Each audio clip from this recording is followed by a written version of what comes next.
Welcome to the Inside Silverstone podcast, a business-focused podcast covering all things tech, engineering and innovation. Hosted by me, Chris Broome, a huge tech, motorsport and gaming fan, and also the owner of Longhurst, a firm of lifestyle financial planners and independent financial advisors located in Silverstone, Northamptonshire. This is a series of unscripted and unpolished conversations with leading business owners, thought leaders and high-tech talent where we discuss their experiences within the Silverstone business and motorsport region. We will also be asking them to share their knowledge, insight and their thoughts on the future just for you. If you're looking to learn more about the Silverstone high growth region and commercially connect with like-minded peers, you've definitely come to the right place. Welcome to Inside Silverstone.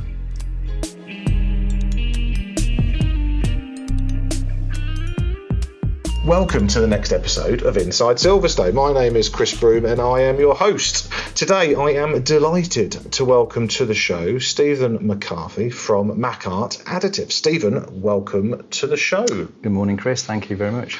Steven, as is always customary, as I always explain at the beginning of these podcasts, I'd love just to open the show with a brief rundown of your sort of education, but more so your career to date, to explain to our listeners sort of why we've asked you to come on and talk about what you're about to talk about.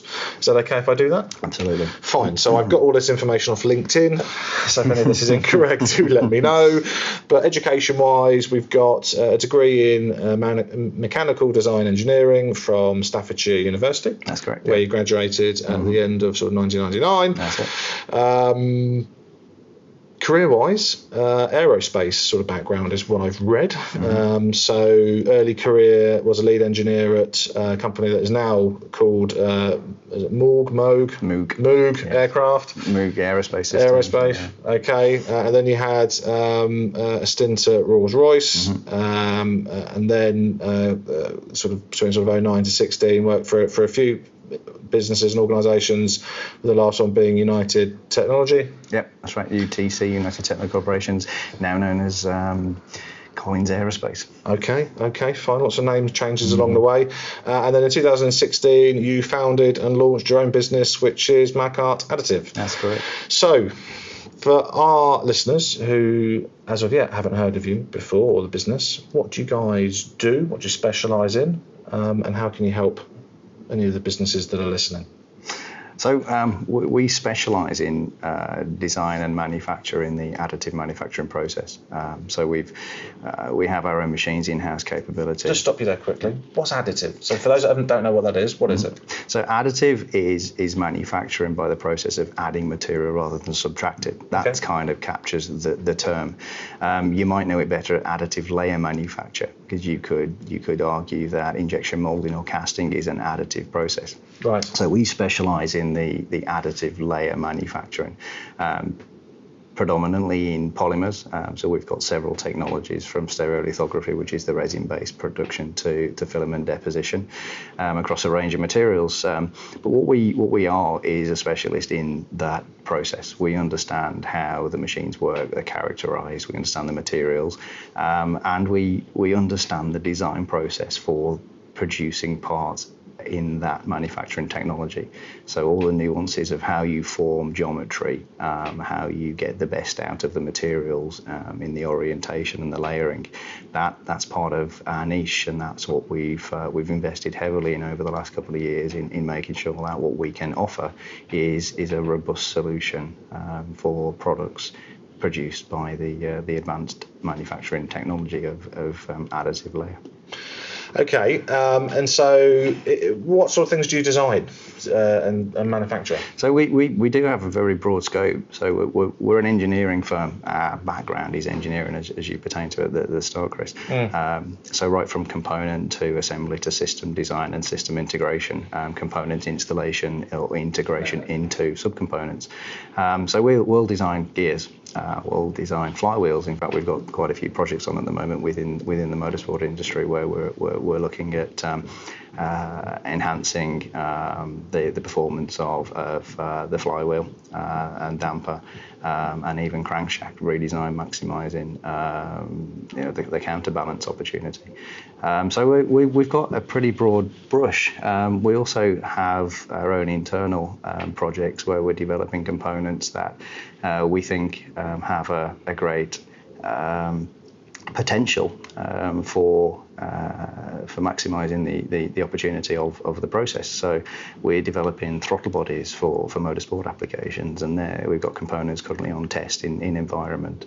Of course, that gives great opportunities for the geometry, for blending the body into the cylinder head and position of the injectors, orientation of the injector for the fuel spray, and the position of the butterfly. And then of course it's the iterative.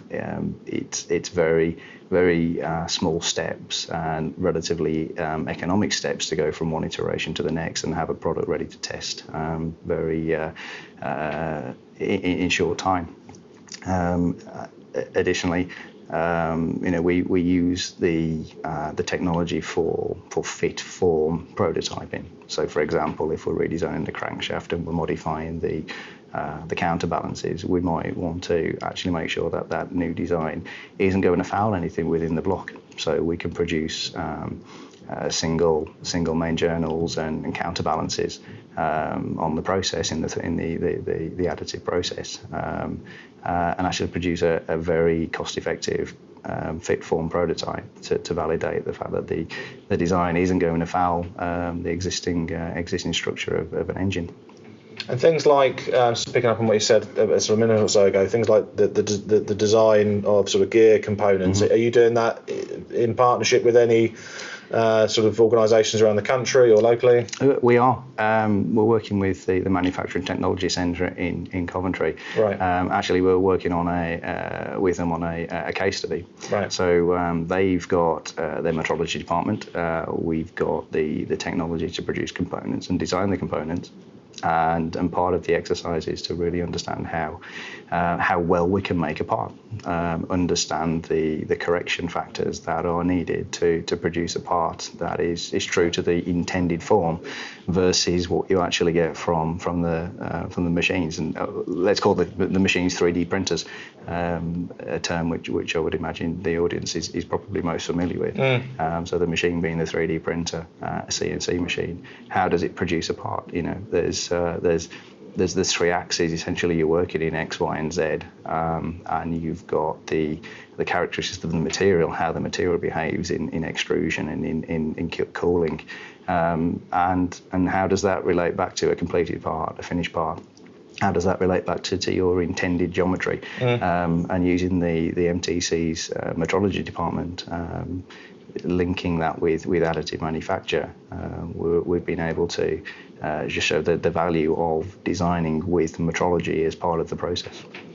And so 3D printing, how far do you think this is going to go? So what's the future of 3D printing? Because obviously it's been on the scene for a few years now, and as you've said, the listeners will have heard of that before, and buy one house, you can buy one for your home, and from sort of small scale presumably. But where do you, just out of interest, where do you see it going? I think it has a massive growth potential. The materials are maturing, and they really are becoming true engineered materials. We're in the process of developing our own internal data sheets, right? Working with Birmingham University and a few other partners in that field to get that empirical knowledge of what the materials are really capable of. So when you take a technology, a manufacturing technology, which you have confidence in a production sense, repeatability, and you have a material you can engineer with, you can design with. Looking further forward, whilst rate of production, the speed of a single component of the machines is relatively slow against mass production methods. If you're in that early phase of product development, time to market's important, testing parts is important. Actually, you can achieve real functional components pretty early in the design process. And if you design from, this is a key point, I think, if you design for the process, there is no reason why it couldn't be an end-use part and a production part. If you're mass production, maybe a little way off, but if you're into batch and low volume production, if that's your business case, then the machines have huge advantages in reduction of inventory. You don't invest in the value of the product until you need it. You make on demand, and with a bit of planning, actually with logistics well thought out, you have a huge advantage of minimising lead time, minimising inventory, maximising the efficiency of the whole process, and why not? It is just a case of a mindset change to actually think from the clean sheet that additive manufacturing process is viable. So long term, I think the growth opportunity is huge, and as time goes by, the machines will become faster, the material availability will become more robust and more wide across the whole scope. Metal printing is becoming established now in terms of the technology. The take-up of it perhaps a little slower, but certainly polymers and the machines, I think we've got great opportunity to really make a difference in the production world. From a prospective business listening to this podcast, thinking, okay, well, we may need to talk to these guys. How would the relationship start? So how would you sort of help them to understand basically what they need as a sort of end solution? What's the service you guys deliver? So we always want to start with a conversation and get to the bottom of the actual requirement. I think there's perceptions and expectations. There's also the traditional. So figuring out and getting to the bottom of actually what is the end use of this component, what's it for? And it might not just be that it's a part that we design for the additive manufacturing process. It doesn't need to be that. We have experience in designing components to assemblies and systems, as I said earlier. So we've also got a very broad range of experience with all manufacturing technologies and methods. So it might be that actually we'll say it's not the right process for your application, but it might be that, well, that component in that assembly is ideal for it, but the rest aren't. So it's not trying to ensure that everything we do is about additive manufacture. It's about looking at the whole solution, the whole problem, and coming up with the holistic solution for what the customer actually requires. So it's requirements management and understanding those requirements in the first instance. And then presumably if you then identify that an additive solution is required, what do you then do? How do you then help? So that would be, again, looking at the geometry of the component, it's environmental requirements, it's performance requirements, and developing a specification for that. So actually we can take it and start from the clean sheet if need be, and design it for the process with the intention of its end use. It's in some respects that part doesn't change from traditional. It's just making sure that we've got the right considerations in place for the process, and it's understanding the manufacturing process and those materials. And you manufacture that up at your place of work, so that's up in Lichfield? Correct, yes. So presumably you've got a sort of a unit there, factory there, that's whatever. Right. So we have a facility, we have our machines with us, so they're in our control. We calibrate them and characterise their any drift on a monthly basis. Right. We've even developed calibration techniques which are outside of a manufacturer's recommended, because actually we need them to be better than they come in a box. So we're in control of those machines and those materials. So materials handling and how we deal with the whole process is controlled. Cool. Okay. And so 20-year career. It's a clear expert, years of wisdom.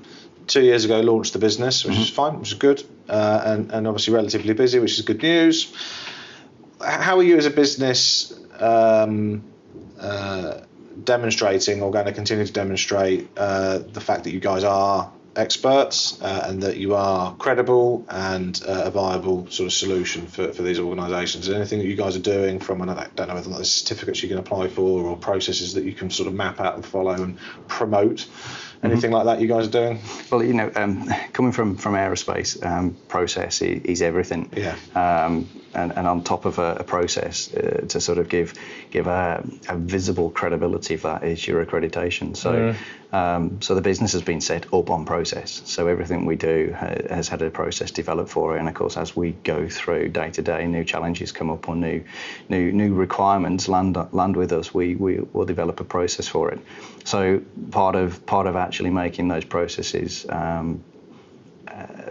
public, if you like, making them valued is the accreditations of the ISO 9001 quality management system, but also AS 9100. So within the realms of aerospace and general quality management, we'll have those accreditations, which of course are icings on the cake, but fundamentally process is what we deliver against. Cool. Okay. And so, are you in the process of getting those accreditations? That's right. Yeah, absolutely. So we're engaged with BSI. So we've got the letter of engagement from them, and the schedule takes us through to December of this year, 2019, to reach those certifications. So we're working closely with BSI and going through the steps to reach that goal. Exciting, good, okay. And we're recording this podcast in the Innovation Centre, so in Silverstone Parks. You've come down from Lichfield, which is great. How are you finding life within the Silverstone Technology Cluster? So I think it's a vibrant place to be. We're not local, as you say. We're in Lichfield, so not local as in we're on Silverstone Park. But within an hour, just over an hour, we're here. So we can get involved with networking events, and of course we can really very easily visit clients that are based here, which we're always happy to do. But it gives us a great exposure to an industry which looks to the high tech, to the new processes, to the value adding and the differentiators, and that's kind of what we offer. And we recognise that Silverstone Park is and the Silverstone Technology Cluster is exactly the audience and the group that we want to be part of, and it works really well. How did you hear about the STC? So. Again, through networking, introduced to a gentleman, Jason James of Hexagon Manufacturing, and Jason thought it would be an applicable introduction to meet Pim. Okay. So you met Pim. So I met Pim. I came down here in this room, in fact. Had a good conversation with Pim, and we started the process from there. We enrolled as members with the STC, and all I can say is that Pim is an active part to the membership. He thinks about us. He looks for opportunities, and I'm sure we're not isolated in this. I'm sure this is an advantage which all STC members gain. It's totally relevant, and it's value adding to our business to be here. Yeah, I would entirely agree. If Pim's listening to this, it'll bug me to say he's very good at his job.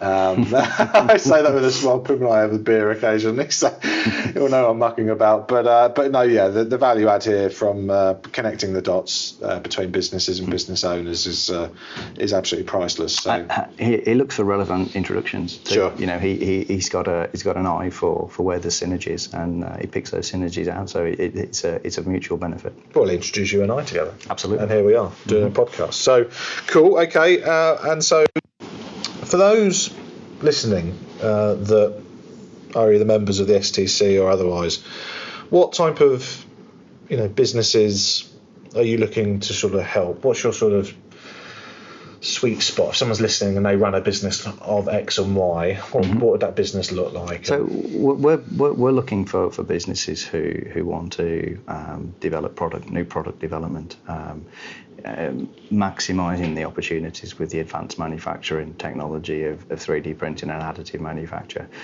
We bring to the table an engineering consultancy So an engineering capability which has design and analysis bolted in with that, along with the knowledge of the process. So if it's companies that are in that early product development phase or in the low volume manufacture, right, or bespoke parts. We have greater aspirations, if you like, from a production perspective, and that probably falls more to the aerospace world, where the aerospace accreditation and our aerospace background leads us into series production, long-term series production, where the process, the materials and machines are now accredited for on-aircraft components. But my passion has always been it's engineering, but out of engineering, the one thing that I go and tinker with over a weekend is cars and carts. Right. So it's always been there. In some respects, I'd rather have oily hands than nice clean hands. And presumably that's where the Mackart Additive bit came from. A play on words. A little bit of a play on words. That's right. So Mac come from my surname McCarthy. So although it's not spelt the same way, MAC, and then it was art. So Mac art. Art being the play on words, as in, engineering is art in some respects. Yeah, so let's put that in there. And then the last few years, I got 2 young boys, and my eldest has had a go with the kart racing, so MSA and some independents. And that kind of, he didn't do bad. He was top rookie 2017 in the MSA Bambino Champ. Boom. And fifth overall in a series called the BKC.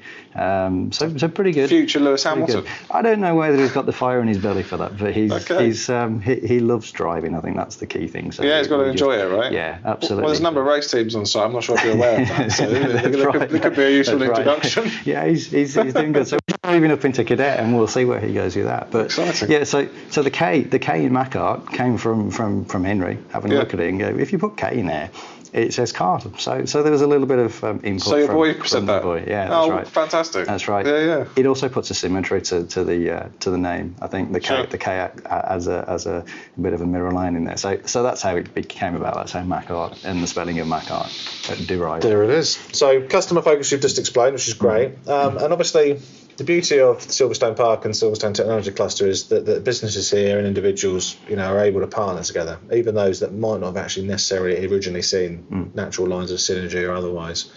So for those businesses that are listening that are thinking there's a sort of piece of a jigsaw puzzle missing from our business or our process or whatever it may be, and vice versa, maybe for yourself. What types of businesses do you think you could sort of help collaborate with or partner with or otherwise help you move forward and help them move forward? So I think it's any business that sees themselves as an engineering business, but it's an engineering business that might actually design components. You might be looking for a shorter time to market. You might be looking for a part on your desk in 2 or 3 days' time, which might actually just be representative. It might just be a fit form component, as we talked about, for example, with the counterbalance checks in blocks when we're redesigning crankshafts. But it could also be an end use part. We have machines that produce in nylon 6. We can incorporate continuous fibre. We can actually produce parts which have very similar properties. I mean, it's a polymer versus a metal here, so it's not directly related. But from a performance point of view, you're going to get something similar to what you'd expect from an aluminium component. Granted, there's difference in environmental capabilities, but again, application versus material capabilities and the environment. There's probably something that we can produce which either could be your end use part, your functional prototype, your remanufactured part. If we're looking at classic car companies, you have a door handle or a wing mirror, or a gear stick knob, or a brake lever, a handbrake handle. If those parts are not available, that might well have been cast back in the day of production.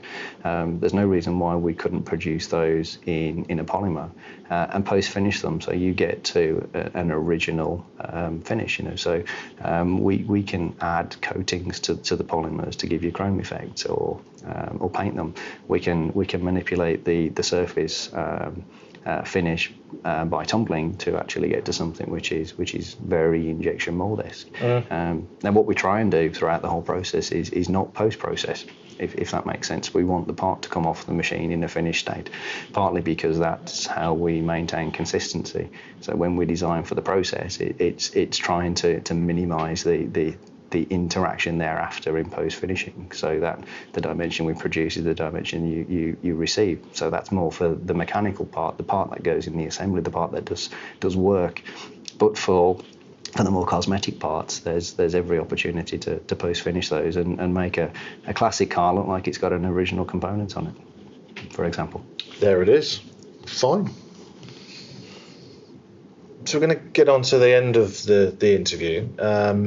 3 questions, and I'm going to do this other way around actually. So is there anything that we haven't covered off that you want to sort of talk about, or whilst we've got you on air, what we can ask you?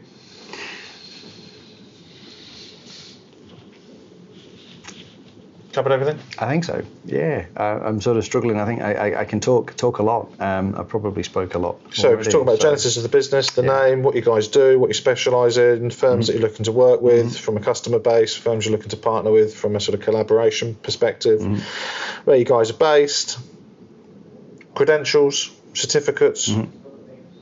Yeah, I think we've covered. I think we probably touched most of it. Yeah, so good. Bit of a blank there, without throwing unnecessaries in. Fine. Well, let's get on to one of the fun bits. So that I always like closing off interviews with asking questions about embarrassing mistakes, because we all make mistakes, and I think it's important that we laugh at them and laugh at ourselves sometimes, but also share it with our business community, because why not? Absolutely. I think it sort of humanises us all, right? Yeah. But it brings down the facade and the brick wall. Absolutely. So is there anything in your locker over sort of 20 years of engineering and aerospace and now a business owner that you'd be prepared to share that was funny and embarrassing? There's probably one embarrassing scenario which I can tell you about, but I guess mistakes, just to touch on the mistakes, I think that's the rite of passage to gaining experience. So that's something which I've never been afraid to ask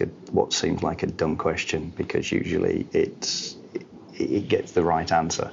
But you know, my old design chief at Doughty's, it was at the time, Neil Venables, he used to have a way of looking over his petition at his desk, and whomever it was whose drawing he was checking, he would just look across and there'd be a glare, and you knew what was coming, you knew what kind of feedback was coming, and you know those experiences are absolutely fantastic, and they now are part of the that warm fuzzy feeling of that if you like, that apprenticeship of learning engineering from somebody who was significantly experienced and totally respected. But embarrassing, well, my that passion for cars gets you caught out occasionally, because you might have found yourself in your lunch break browsing websites trying to find information on, you know, what valve should I be putting in the cylinder head, what guides, what porting techniques, or who does this, who does that. So I found this website which has everything you need to know about porting a particular type of cylinder head, and Rover K series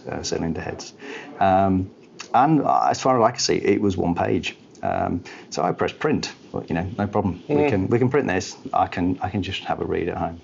Anyway, it never came out of the printer, and I kind of moved on. Lunch break ended, and got on with work. Never thought anything more of it. Never saw the print. So we're in the team meeting on the Friday, and the engineering manager at the time, Richard Hall, we go through the general format of the morning meeting, and then he drops onto the table literally an entire ream of paper. Okay, see the punchline there. Yeah. So yeah, indeed, I printed one page off, but the website was set up to be it was just one page. Unfortunately, it was several hundred pages long. Oh my God! So there was no hiding the fact that me being the petrol head in the aerospace business. It was you. It was most definitely me. So I humbly thanked him for retaining the print for me, and I was sort of appropriately embarrassed in front of the team. So, And did you read it all? Of course I did. I've still got it. Have you really? Oh yeah. It's still... I think a moral position, you just printed an entire tree. You should probably keep it and at least read it more than once. So a few lessons in that as well. Check how much content is on that single web page. Very sage advice. Right. Well, Stephen, thanks so much for coming on. It's been, fascinating for anybody wanting to understand a little bit more about, what the additive process and more so sort of 3D printing for those that sort of understand that terminology. Fantastic. One of the last questions, well, in fact, the last question I'm going to ask. Maybe two last questions, actually. I'm going to throw another one at you that I'm just intrigued about. So last question is, it used to be, what bit of life advice could you give Chris Broome? That's what I did in season 1. But we've changed it for season 2. So season 2, because we've got students listening to this show now, and also business owners that are still learning. The question is, you've got 20-year career, aerospace engineering background, automotive, additive processes, clearly very wise in what you do. Perhaps. But with a smile. But if you were to go back to your younger self, late teens, early 20s, what bit of advice would you give yourself? So I think the first one is your dad was probably right. That usually pans true. So if you depends on your dad. It does depend on your dad. I guess I'm using mine as an example. And yeah, all those bits of advice that he gave me, which I gratefully ignored when I was young. Usually, his experience comes true. You fall across it, and you go, "Yep, he was right." But no, I think when you're starting out, you have an aspiration, and you want to deliver. You want to be. You want to progress. You want to please your boss. Or your customer, whatever it might be. You don't know what you don't know, and I think if you can just always keep that in mind, you don't know what you don't know, and there's no harm in asking a question. It's much better and a much faster route to learning to actually ask the question. Don't sit in a meeting room with a bunch of grey beards and be embarrassed to ask the question, because what you'll probably find is 50% of the room didn't know the answer either. But they were just too proud to say, what does that acronym mean? What on earth does that mean? Just ask it. And if you've got an idea, throw it out there. Perhaps not an embarrassing situation, but I did throw an idea out once about trying to blank out some spare volume which was otherwise going to get filled with oil. It was a bit of a laughing moment, but later on a competitor company went and patented that, so there you go. There it is. Never be afraid to throw an idea out, but always be humble. Keep your ears open and listen. Don't be afraid to make mistakes, and as you get more experienced, you'll start to understand what questions to ask. And again, that you don't know what you don't know, but experience for me, when I look back, it's understanding what questions you should be asking. You don't know the answer. That's exactly why you ask the question. But experience gives you that foresight, if you like, that perception of what you might need to ask. What have you done before? What have you seen before? Where's it broke before? Where's it failed before? So just absorb information, and don't be afraid to ask a question, but always respect experience. There it is. I have nothing else to add to that. I think that was very well explained. Thank you very, very much. Last question, very, very last question. I am intrigued. What was the sort of genesis behind your interest and love of sort of motorsport and automotive? So you're saying a bit of a petrol head, in an aerospace sort of environment growing up within your career. But where was the sort of genesis behind motorsport? And do you have any earliest memories of motorsport? The earliest memories have got to be watching F1 and listening to the BBC and Fleetwood Mac, The Chain. They are a memory that has those warm fuzzy feelings when you hear it again on Sunday. And looking forward to the Grand Prix season is always prevalent. It's a feeling of longer days, nice summers, and motorsport. But for me, my dad always had me on the spanners, so he always did his own mechanicking, and from as early age as I can remember, I had a spanner in my hand from that point of view. Okay. I like mechanical things, and again, something which was always part of the conversations at home was, why can't you just put a pair of football boots on? Oh no, but that wouldn't have been you, right? That's right. Just take it apart. Let's put it together. Model aeroplanes, radio-controlled aircraft. Radio-controlled cars, awesome. race karts when I was in my teens, and it's always just. I think the mechanical part of it, the aspect is the driver. Competition is another, and you put the two together, and cars and competition and engineering just fit me. And then add Silverstone to the mix, and then here we are, home of British Motorsport. That's it.